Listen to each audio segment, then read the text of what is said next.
ये बनाने के लिए आपको पहले तो एरिया कैलकुलेशन की जरूरत है कि आपका एरिया कैसा होना चाहिए, कितना एरिया में आप बनाओगे वो थोड़ा क्लियर होना चाहिए। ठीक है।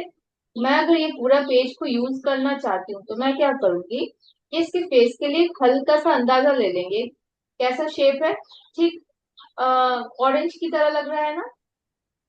तो ऐसा एक हल्का इस टाइप सा ओवल का शेप, बहुत लाइट। ओके।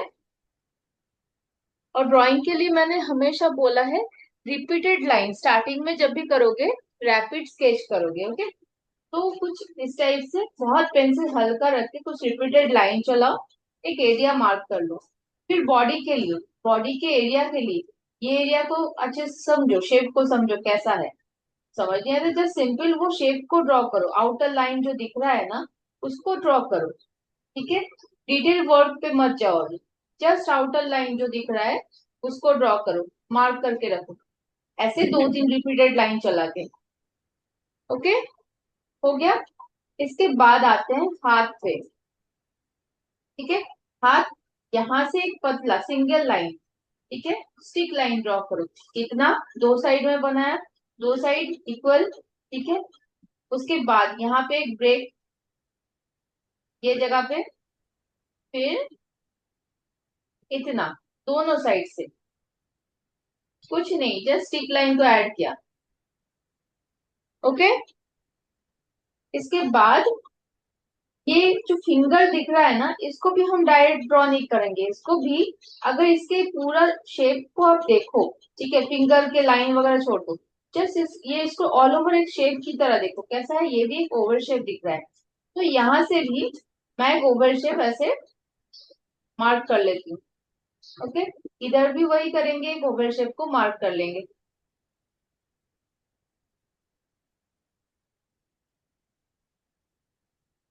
ठीक है।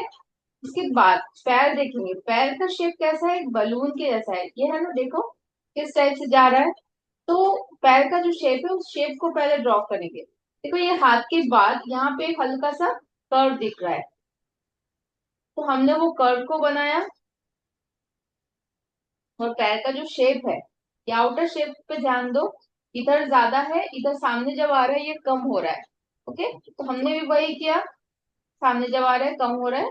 फिर बाकी ये पैर का भी शेप पे ध्यान दो। ठीक है। ये शेप पे ध्यान देंगे अगर, तो यहाँ पे मैंने कट किया ये लाइन, और कुछ ऐसा, ऐसा लाइन बना के छोड़ दिया। दूसरी साइड में ये वाले पैर को भी देखो कैसा है,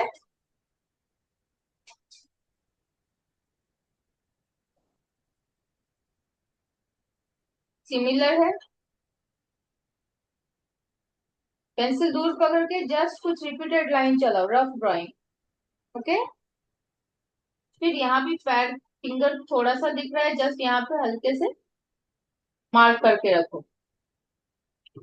ठीक है। ये है इसका एक बेस स्ट्रक्चर, कुछ किया नहीं है हमने हमने अभी भी। हमने इसके आउटर लाइन कुछ समझा और उसको ड्रॉ करने की कोशिश किया। ठीक है। आप लोग सिर्फ इतना ही बनाओ पहले, स्ट्रक्चर को, बॉडी को अच्छे से समझो कहाँ पे कैसा शेप डालने वाले हो। ठीक है। हो सकता है ये जो आप लाइन दिए हो और भी इस पे बहुत सारे चेंजेस आए, लेकिन एक रफ आइडिया हमेशा जरूरी होता है कोई भी स्केच बनाने के लिए। ओके। तो इतना तक थोड़ा हल्के से मार्क करो। ध्यान रहे पेंसिल का लाइन बहुत लाइट होगा क्योंकि हम लोग इसको इरेज करने वाले हैं। हम लोग इसको अगर डार्क करके ड्रॉ करेंगे ना तो मेन ड्राइंग इफेक्टेड हो जाएगा।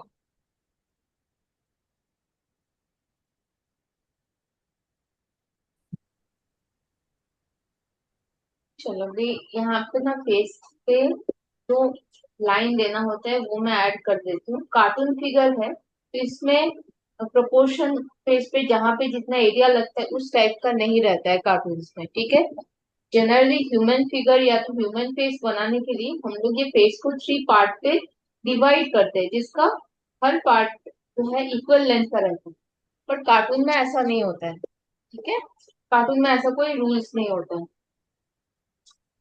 तो हम लोग एक एरिया पे आई लाइन बना के जस्ट आई से स्टार्ट कर सकते हैं।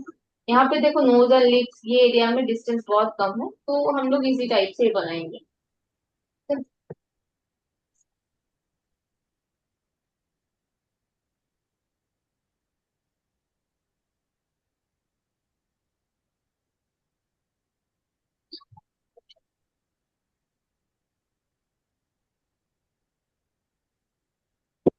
ये अंदर का जो स्केच है ये भी रिपीटेड लाइन ही चलेगा आपका, जब तक वो एकदम क्लियर आपसे नहीं होता है, ठीक है।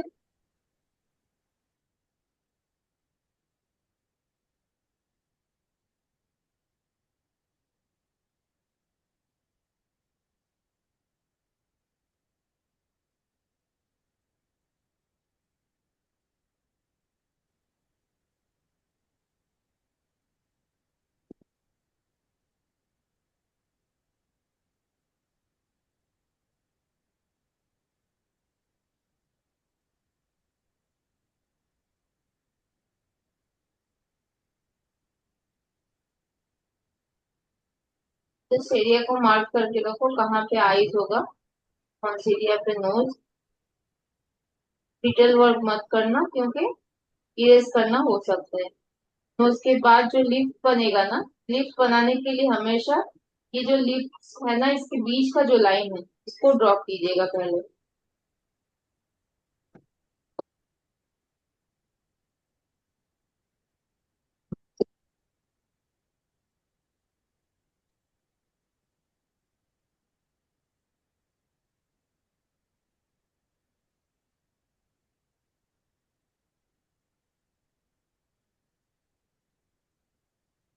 उसके बाद लिप्स कंप्लीट होने के बाद चिन एरिया का मार्किंग यहाँ पे मार्क किया।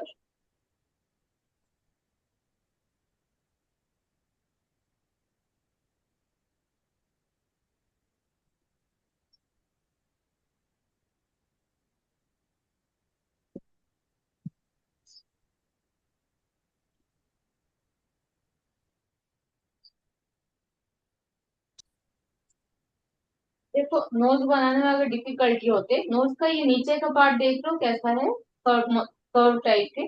आपको क्या करना है, मिडिल वाला जो कर्व है उसको पहले हल्के से मार्क कर लेना है। इतना मैं थोड़ा बड़ा करके दिखाती हूँ, दिख रहा है। Yes miss. हाँ, ये हो जाएगा। उसके बाद साइड में जस्ट इस टाइप से दो लाइन, एक बर्ड बनाते हो ना, ये सीनरी बनाने के टाइम में कैसा लगता है। सिर्फ बर्ड का क्या, ये वाला मिडिल का हिस्सा पॉइंटेड रहता है, यहाँ पे मिडिल का हिस्सा क्या है, कर्व में है, और दोनों साइड से सिर्फ बर्ड विंग्स की तरह है, बस इतना हो गया। यही मेन है, ये पार्ट हो गया। उसके बाद जस्ट साइड में हल्के से ऐसे कर्व को ऐड करना है। ये अभी यहाँ पे जितना बड़ा बनाया ना, इससे करीब बहुत छोटा है ये वाला मेन ड्राइंग जो है। समझ आया क्या किया। Yes miss. हाँ, आप एकदम लाइट बनाने की कोशिश करो ताकि कुछ अगर करेक्शन की जरूरत पड़े तो कर पाओ।